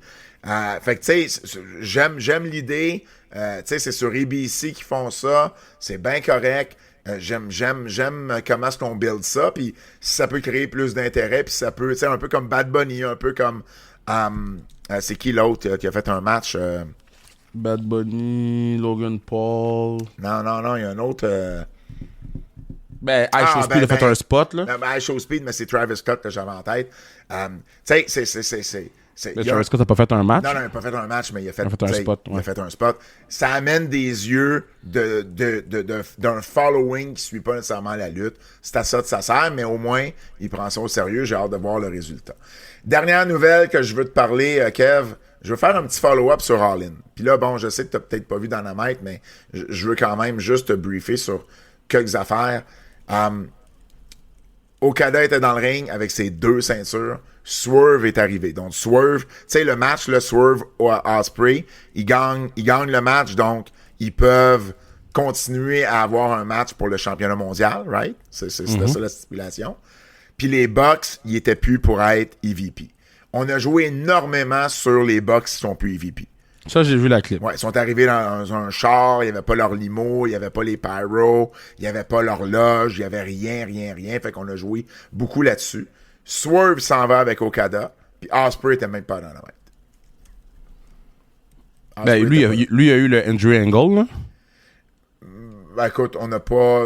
Je sais pas sur les commentaires, on a dit qu'il était blessé. Mais il y a eu le angle, ils ont fait un angle avec. Oui, mais je disais que. Mais c'est sûr qu'elle allait pas être là. Ouais. Fait que lui, il était pas là. Il y a Okada un nouveau thème. OK. Fait que tu me diras ce que t'en penses quand tu l'auras écouté. Ils ont changé le thème d'Okada. Ouais. Il y a des paroles. La musique, la musique est plus rapide, puis il y a des paroles. C'est sûr que tu niaises. Ouais. Il y a toujours le coin drop au début, mais après ça, c'est plus du tout le même thème. Puis, là, je suis vraiment déçu que tu ne l'aies pas vu parce que j'aurais voulu t'en parler, mais on se garde ça le bar pour la semaine prochaine. Mais ils sont dans un ballroom à Chicago. 1144 personnes. C'est un bingo hall, Kev. Il y avait un vibe ECW. OK? Ils sont là pour quelques semaines d'ailleurs, fait qu'on va leur voir, cette salle-là. Moi, le seul commentaire, puis on va en reparler. Le seul commentaire que je vais faire, c'est tout le monde me dit c'était le WrestleMania des EW. Ben, le Raw après WrestleMania, ça serait tu peux pas faire un follow-up, mais non, c'est ça. 1144 personnes dans un bingo hall. Ouais, tu peux pas faire. Quand tu vas voir la salle, je veux dire, ils ont même pas caché la salle, là. Elle est là. Elle est là, tu le vois. C'est pour ça que je te dis, ça me donnait le feel des CW, genre Hammerstein Ballroom. Mais c'était-tu beau? C'était pas laid. C'était pas laid. Parce que ça peut avoir un cachet. Tu sais, si la salle est plus petite, mais il y a un cachet, puis ils sont rowdy, ça peut être le fun aussi. Oui, mais ça demeure quand même. Tu comprends? C'était à Chicago en plus. Ouais. À Chicago où ils ont déjà attiré genre des 10 000 personnes régulièrement, tu sais. Fait qu'on en reparlera plus la semaine prochaine. Je vais me prendre une note pour ça. Si vous voulez plus de nouvelles, parce qu'il y en a beaucoup de nouvelles cette semaine, vous allez sur nos nouvelles en extra. Les nouvelles en extra, exclusivement sur notre Patreon. Cette semaine, aux nouvelles en extra, on parle de Tony Khan, on parle de Fanatics, de Cody Rhodes, d'Enzo Amore et bien plus, exclusivement sur notre Patreon. Les nouvelles en extra, exclusivement sur notre Patreon Keybook. Lutte québécoise. On recommence. Lutte québécoise. Laissez pas tranquille. Lutte québécoise. Je veux juste clairer quelque chose. Puis moi, après ça, j'en parle plus jamais. OK? Oh, non. Il me reste une affaire à dire, puis j'en parle plus jamais. Oh. Je t'explique. Il y a deux affaires, en fait, puis après ça, j'en parle. Là, c'est qui, là? Là, c'est qui? MLPW ou l'autre, là? MLP. Parce que j'ai été relancé. Si j'avais pas été relancé, j'en parlerais même plus. J'ai été relancé. Le directeur marketing des Pétroliers de Laval, l'équipe de hockey, les propriétaires des Pétroliers, c'est aussi les propriétaires du Colisée de Laval. Ouais. Et là, le directeur de marketing a fait un post pour carrément me rentrer dedans en disant que c'était décevant avec le following que j'ai, puis la notoriété que j'ai, d'inventer des chiffres, puis de dire n'importe quoi à des gens qui vont penser que ce que je dis est vrai. Alors que lui, il peut me jurer qu'il y avait plus que 1600 personnes. Mais quand j'ai jasé avec, évidemment... Il n'y a pas de preuve. Ben, il n'y a rien. Mais non, mais c'est parce qu'il own le building, mais il n'y a pas de preuve. Il y a un feeling. Il connaît son aréna. Fait que c'est ça. Mais lui, il n'a pas compté, mais il connaît son aréna qui est en forme de lutte parce qu'on fait la lutte souvent dans l'aréna. C'est ça, exact. Hey, veux-tu qu'on en parle? Non, mais attends, 2 secondes. OK, I'm a top my shit. Il y a des discussions qu'on n'a pas besoin d'avoir. Fait que si les gens veulent commencer à avoir des discussions, puis là, moi, je vais te défendre. Si les gens veulent faire des posts puis être déçus de telle affaire, on va prendre des discussions. Parce que moi, je suis dans un building à Laval. I know my shit. Fait qu'il y a des discussions qu'on n'a pas besoin d'avoir. Puis s'il y a d'autres personnes à Laval qui veulent emmerder Pat Laprade, moi, je suis prêt à avoir des discussions. Est-ce que c'est clair? I'm not fucking playing anymore. S'il y a des gens qui veulent avoir des discussions, on va avoir ces discussions-là ouvertes. Ouvertes! Merci. Fuck. Merci, j'apprécie. Not playing with people, man. Sur le coup, quand il a commenté, je sais pas c'est qui ce gars-là. Alors, qu'est-ce que tu fais quand tu sais pas qui est quelqu'un qui te répond? Tu cliques sur son profil, c'était sur Facebook. Alors, je m'en vais voir sur son Facebook, c'est là que je réalise, c'est le directeur du marketing. Je vois quelques posts passer, dont une photo de lui avec PCO le soir du show où lui dit qu'il y avait plus de 3000 personnes, évidemment. Et là, je suis tombé sur une publication. Puis j'avais manqué ça. Écoute bien ça, Kev. La journée du show. Dans l'après-midi, il a mis sur le compte des Pétroliers de Laval une vidéo de lui dans le ring qui dit à tous ceux qui viennent au show ce soir avec un chandail des Pétroliers, un T-shirt des Pétroliers, un watté des Pétroliers, vous rentrez gratuit. Puis non seulement ça, on va vous mettre des billets au parterre. Si l'après-midi de ton show, t'es en train de donner des billets gratuits à des gens qui ont le chandail des Pétroliers puis tes sacs au parterre. Parterre! C'est pas parce que t'as vendu 3000 billets, parce que dans la même vidéo, il dit qu'il y a déjà 3000 billets de vendus.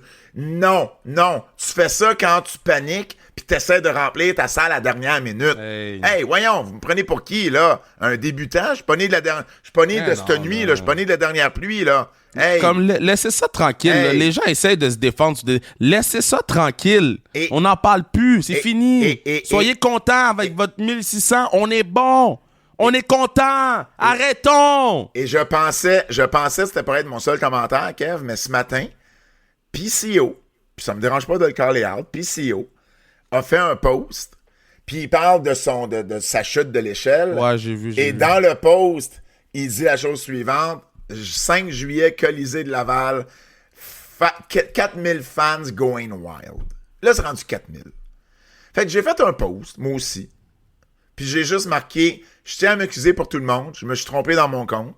Finalement, il y avait 12 000 personnes au Colisée de Laval. Je suis désolé. Et là, à un moment donné, là, tu sais, je le sais, là, ce qu'il fait, là. Je comprends très bien, là. Mais je comprends que pas c'est de l'ironie rendue là. Mais non, mais pourquoi? Moi, je lâcherai pas. Je veux dire, tu veux niaiser, je veux niaiser, moi, avec. Il y en avait 12 000 personnes. C'est assez? C'est assez 12 000? Faut que j'en mette 15 000. Mais pourquoi qu'on est là-dedans? Tiens, hey. Pourquoi qu'on est dans cette discussion? Pourquoi qu'on n'est pas capable d'accepter que c'est une estie de belle foule, 1600? Je suis d'accord avec toi. Puis, tu sais quoi? Mettons, c'est 1800. Ah, j'ai aucun rien avec 1800. Mettons, c'est 1850. C'est une estie de belle foule. Ouais. C'est quoi l'estie de problème? Je le sais. Bon. Il y a personne qui va moins bien paraître. Il y a personne qui va être moins cool. Il y a aucune legacy qui va être tarnish. Il y a aucun héritage qui va être... Ils vont pas moins venir au Québec. Ils vont pas... C'est quoi le problème? Je le sais. Tabarouette. Moi, j'en parle plus. Là, moi, c'est fini. Moi, c'est fait, c'est là. Mais moi, toi, t'en parles plus, mais moi, s'il y a des gens qui veulent avoir des discussions, man, I'm not fucking playing. Parfait. Let's go. Parfait. Let's go. Parfait. Je te parlerai d'autres choses. Moi, là, I'll burn the whole fucking house down. Whole fucking house down. Donc, je te parlerai de quelque chose qui va te faire fâcher encore plus. Non, yo, bring it on. Parce que moi, la journée que je suis fâché, if I die, everybody dies. Puis il y a des gens qui veulent pas avoir, ces discussions-là. Moi, ça me dérange pas d'avoir ces discussions-là. Mais il y a des gens qui ont des discussions qui n'ont pas besoin d'avoir. Là. Fait que restons chacun dans nos endroits, là. Parlons-nous plus. Yeah, exactly. On reste de même, on s'en parle plus, c'est fini. Puis on s'en va à propos de nos vies et puis c'est fini. J'étais à Simmania samedi, à Sainte-Madeleine. Oui. J'étais à Simmania et puis je rendais hommage à Richard Charland, Richard le magnifique Charland. Pour vrai, j'étais vraiment content parce que Richard, c'est quelqu'un qu'on a essayé d'interviewer, Bertrand et moi, pendant des années à cause de notre livre. Il a jamais voulu. Il voulait plus rien savoir de la lutte. Puis bon, c'est correct, c'était son droit. Puis là, ben, la lutte commence, il commence à être plus à l'aise, de revenir dans le monde de la lutte et tout. J'ai jamais autant parlé à Richard Charland de ma vie. J'ai bu de la bière avec, on a eu du fun. C'était vraiment, vraiment cool. Puis l'hommage, tout le monde m'en a super parlé en bien. Fait que j'étais vraiment, vraiment content de ce que j'avais livré. Et il a été physique dans le ring, Richard. Il y a eu un angle avec Handsome GF. Et il a fait une belly-to-belly à Handsome GF, man. Nice. Pour vrai, elle était, pour un gars de 68 ans, fucking nice. Écoute, on est rentré backstage. Tommy Dreamer a marqué sur sa belly-to-belly. Ah, nice. Puis Tommy est un fan d'histoire de la lutte. Ouais. Il m'a demandé de prendre une photo de lui avec Richard Charland. Là. Ah, c'est nice. Tu sais, fait que pour vrai, puis j'ai pu, ça faisait un bout que j'avais pas vu Tommy, fait que j'ai pu parler avec aussi. Donc, pour vrai, ça a été vraiment une belle soirée. Puis, Marc Blondin m'a fait une surprise. Il m'avait dit, après l'intermission, reste pas loin, on a quelque chose, là, on fait quelque chose. J'ai dit, OK, moi, je pense que, tu sais, il y a bien du monde qui vont être là. Puis là, Marc rentre dans le ring, puis commence à parler. Puis là, plus je l'entends parler, plus je réalise ce qu'il est en train de faire. Il m'a remis le 3e trophée Serge Coutu. Ah, pour vrai? Nice! Parce que lui, son thinking, c'est Serge, c'était quelqu'un qui avait un franc-parler, qui disait ce qu'il avait à dire, qui avait ses opinions, puis qui disait, peu importe si ça faisait plaisir au monde ou pas. Puis, qui a fait beaucoup pour, je veux dire, il a été très présent dans ses années à lui pour la lutte. Il a passé beaucoup d'heures là-dessus. Puis pour lui, ben, je représentais ça. Tu sais, veux pas, je passe beaucoup de temps pour la lutte, pour essayer de la mettre over. Puis j'ai un franc-parler également. Puis il s'est dit, ben, Pat est là, c'est le récipiendaire parfait pour le trophée. Fait qu'il m'a fait monter dans le ring, il m'a remis ça. C'était vraiment une surprise. J'étais vraiment touché. Je m'attendais pas à ça. Puis je tiens à remercier Marc et puis toute l'organisation de Simmania pour ce prix-là. C'est rare qu'on reçoit des trophées, des trucs physiques dans le monde de la lutte au Québec. Puis ça, c'est un trophée que je vais garder bien précieux. Donc, très cool. Un énorme merci à Marc et toute son équipe. Sans restriction chrono, c'est ce samedi, Kev. Parle-nous donc de ta carte. Ça va être le fun. Espace diffusion. Donc, j'aimerais dire que tous ceux qui rentrent dans le building avec un chandail des Bisons de Granby... Ou des Preds, les prédateurs, ça marche-tu, les prédateurs de Granby?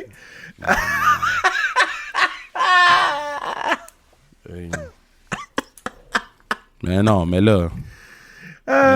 Ils vont faire payer les lutteurs pour lutter, mais il y avait 4000 personnes. Mais les lutteurs, ils payent pour lutter. La bataille royale. Dans la bataille royale. Tabarnak, c'est combien? Non, je veux juste dire... Ils sont pas deux dans une bataille royale, c'est laid! Non, je veux juste dire que c'était pas la carte, le monde de la carte principale. C'est juste ça que je voulais dire. Ouais. En tout cas, nous autres, tout le monde est payé. Personne paye pour être là. Tough. Je pensais pas que c'était pour venir te chercher autant. Non, mais là... Non, mais parce que... Non, mais c'est ça. C'est parce que les gens, ils savent pas que moi, je sais. Puis moi, j'en mets pas personne, moi. Moi, je sais bien les affaires, puis j'en mets pas personne. Je laisse tout le monde faire leurs affaires dans leur coin. OK? Fait que, commencez pas à m'emmerder, là. Sans restriction chrono, ce samedi. Il reste-tu des billets, premièrement? Oui, il reste des billets. C'est tough l'été, là, mais pointez-vous, ça va être le fun. Ben, c'est quand même bon. On n'est pas fâchés. Okay. On est quand même content. Donc, on est très excités. Camping Sauvage, dès 19h, les portes vont ouvrir, 20h le show. Achetez vos billets sur espacediffusion.ca. Zach Patterson contre Tom Dubois, accompagné par Mathieu Saint-Jacques. On sait que ça a brassé lors du dernier gala. Zach avait attaché Tom, avait pile driver Mathieu devant lui, puis ça avait fait des flamèches. Ce match-là va être crazy. Les Untouchables, parce que les boys s'appellent les Untouchables, ils m'ont permis de les appeler les Untouchables. Fait que Untouchables vont affronter, donc c'est Marco Estrada et Travis Toxic, vont affronter Grizzled Young Veterans. Donc un match qui risque d'être contender dans les matchs de l'année. Là. Les Grizzled Young, ça travaille tout le temps fort, ça donne tout le temps des gros matchs. Puis de l'autre côté, t'as Untouchable qui tu sais déjà que ils vont tout donner qu'est-ce qu'ils ont. Donc si vous voulez voir des flamèches, ça va être crazy. On a le premier match à stipulation de sans restriction chrono. Donc on met les gals à l'honneur. Un build de 3 shows pour se rendre à ce match-là. Les filles sont motivées, ça leur tente, sont prêtes. Donc bien hâte de voir Danny Leo, Casey Diamond dans un Coenza Street Fight. Puis tout ce que vous pensez qu'il n'y aura pas, ben ça il n'y en aura pas. Il n'y aura pas de punaise. Mais il va y avoir plein de choses quand même très créatives, whatever the word is. Ça va être le fun. On a aussi Evil Uno qui va faire ses débuts à sa restriction chrono. Il va affronter Benjamin Toll et Michel Plante, champion de la NSPW, pour le titre Héritage. Donc, écoute, triple menace encore. Est-ce que Benji va rester champion, continue sa belle run? Puis, on a le tournoi sans restriction chrono où je peux vous dire les matchs initiaux du tournoi. En fait, je peux vous dire les matchs initiaux du tournoi. Ce que je vous dis, oui. Kevin Blanchard contre Mathis Mir, Kevin Gray contre Dylan Donovan, Drea Mitchell contre Christara, donc le début de Drea Mitchell contre à 5 chrono. Cool. Et Yann Pack face à Mitch Thompson. Ça, c'est les 8 participants du tournoi. Et, vous savez, le choix avec Kurt s'en vient. Donc, il va se passer quelque chose à sa restriction chrono que je vais texter Pat Laprade parce que Pat Laprade va se faire texter. Tout ce que j'ai à dire. Mais j'ai bien hâte de me faire texter puis de te retexter en disant « Ah, là, je comprends. » Ouais. Ça risque d'être quand même cool. Ça va être un moment quand même tournant dans tout ce qu'on fait et qu'on connaît. Je dis ça comme ça. Bien hâte de voir ce que ça va être. Donc, évidemment, allez-y, sans restriction chrono, Cowansville, ce samedi. Prédiction, TNA Slammiversary, 20e anniversaire, Kev, de TNA Slammiversary. Si on retourne en 2005, toi qui se vantes d'être un fan de TNA...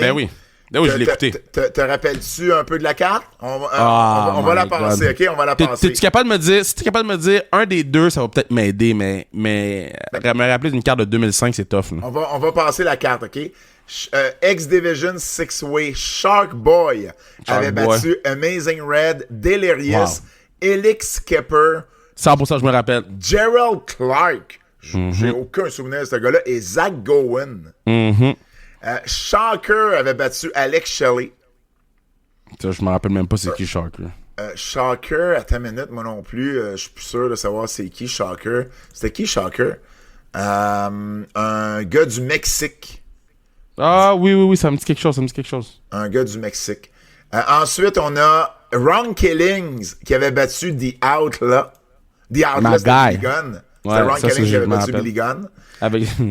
Il y avait les Naturals, Andy Douglas et Chase Stevens, qui avaient défendu leur titre par équipe de la NWA, puis avaient battu Team Canada, Derek Young et P.T. Williams, avec A1 et Scott Demore dans leur coin. Samoa Joe avait battu Sanjay Dutt. Bobby Roode, avec Team Canada, avait battu Lance Hoyt. America's Most Wanted, Chris Harris et James Storm. C'est que je les aimais, eux autres, man. Ont battu Three Live Crew, B.G. James puis Conan, avec Ron Killings dans leur coin. Christopher Daniels, le champion X-Division, avait gardé son titre contre Chris Sabin et Michael Shane. Mais, Ah oui, c'est elle, c'est pas la même. OK, parce que là, c'était marqué, il y avait Trinity dans le coin, mais c'est pas Trinity Naomi, c'est une autre Trinity. Puis c'était, je pense, Tracy Brooks qui était dans le coin de Michael Shane. C'est vrai, Tracy Brooks, le Canadien. Et la finale, c'est le roi de la montagne pour le championnat de la NWA. Fait que c'était encore le championnat de la NWA à l'époque. Je pense qu'il n'y avait pas encore le championnat de la TNA. Raven était devenu champion en défaisant AJ Styles, Abyss, Monty Brown et Sean Waltman. Ça, c'est 2005. D'ailleurs, Carlos Silva, le président de TNA, a teasé la présence d'AJ Styles en fin de semaine. Ouais, je sais. Parce qu'il a dit que c'était pour être un show phénoménal en lettres majuscules. Ouais. Donc, voyons voir. C'est dimanche au UBS Arena. Tu sais, il faut qu'AJ revienne à un moment donné, puis ça peut pas être dans un petit show. Mais non, puis 20e de Slammiversary, ça a plein de sens. C'est à Long Island, au UBS Arena. Évidemment, si vous voulez l'écouter en français, c'est avec Marc Blondin et Handsome GF que ça se passe du côté de Thriller.tv. C'est la fête à Handsome GF en plus dimanche. Fait qu'il va commenter la journée de sa fête, ce qui est cool. Allons-y, nos prédictions. Trick Williams défend le titre de la TNA contre Joe Hendry et Mike Santana. Est-ce que tu gardes ça sur Trick? Tu donnes ça à Joe Hendry, tu donnes ça à Santana? Qu'est-ce que tu fais? Tu donnes ça à Santana. J'allais dire, Joe Hendry, on est déjà passé par là. Donnez-le à Santana. Ouais. Moose va défendre le titre X-Division contre Leon Slater. Ben, c'est le temps de le donner à Leon. Leon est très over à TNA, puis c'est le temps de faire perdre la bête à Moose. Four-way pour les titres par équipe. Les frères Nemeth contre les frères Hardy contre les Rascals contre First Class, AJ Francis et Casey Navarro. Tu gardes ça sur les Nemeth. Je suis d'accord avec ça. Tessa Blanchard contre Indy Hartwell. Pour la belt, je pense? Non, juste un... Non, c'est juste un grudge. Ben, je pense qu'ils vont faire... Ah! Moi, je pense qu'ils vont mettre Tessa over. Là. Contre Indy, elle vient d'arriver. Ils vont trouver... Ben, d'abord, il va y avoir une intervention quelconque qui va faire qu'une des deux... Ah, peut-être qu'Alicia Fox, whatever son nom, va intervenir, puis Tessa va gagner. Ouais, une des deux va être protégée. Mustafa Ali contre Cedric Alexander. Ah, ça va être Mustafa Ali. Je pense que oui. Ça mais Cedric qui vient d'arriver, d'eau. Ah, aussi. Ça va être Cédric, Cédric. Là, tu vois, je vois plus Mustafa Ali perdre ce match-là. Ouais. Tessa perdre le sien. Elegance Brand, donc Ash by Elegance puis Heather by Elegance vont affronter Inspiration, donc le retour de Cassie Lee et Jessica McKay, les anciens Iconics, je pense, pour les titres par équipe de la TNA. Fait que tout dépendamment, si Inspiration sont là pour un bout, donnez-leur les titres. C'est le bon moment. S'ils sont là juste pour un one-off, ben là, ils gagneront pas. Et finalement, Masha Slamovich, championne de la TNA, de la TNA, qui va défendre son titre contre Jessie Jane, championne de la NXT. Les deux titres sont en jeu, en fait. On nous vend ça comme winner takes all. Est-ce que tu penses vraiment qu'une des deux va ramasser les deux titres ou il va y avoir un fucked up finish quelconque? Ben non, mais c'est sûr qu'il y a un fuck-up finish. Hein. Toi, tu crois pas que, mettons, on arrive mardi à NXT puis Jessie Jane a les deux belts? Ben, mettons, elle aurait les deux belts, mais... Ou Masha Slamovich a les deux belts? Non, je pense pas que Masha Slamovich. Mais mettons, Jessie Jane, elle aurait les deux belts, puis Santana aurait la belt l'autre bord, parce qu'on peut pas avoir les deux belts top de TNA à NXT. Là. Non, exact. Mais là, on a eu Trick qui a été champion TNA. Fait on pourrait avoir Masha Slamovich qui est championne NXT. Mais en même temps, Masha, elle a fait le pin sur Jessie Jane. D'habitude, quand tu fais le pin avant, c'est parce que tu vas perdre le match. T'as raison, mais là, moi, ces règles-là, je suis plus sûr que ça tient. Là.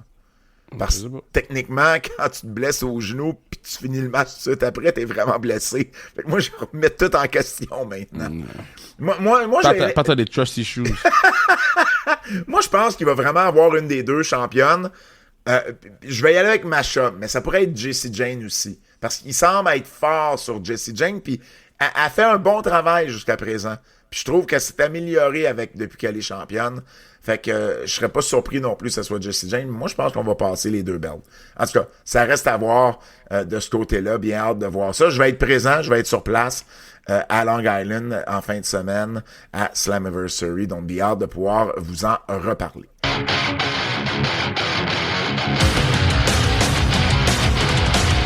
Le quiz de notre ami Jérôme Jacques, Double J.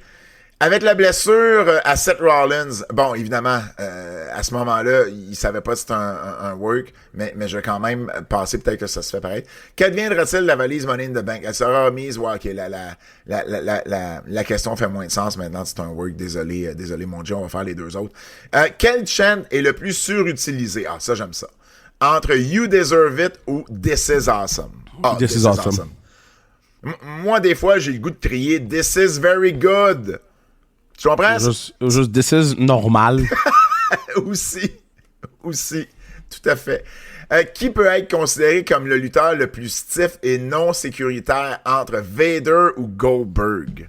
Ben, Vader, c'était méchant, qu'est-ce qu'il faisait, là. Goldberg faisait pas exprès tout le temps. Moi, je pense que, mais Vader, c'était méchant. Ouais.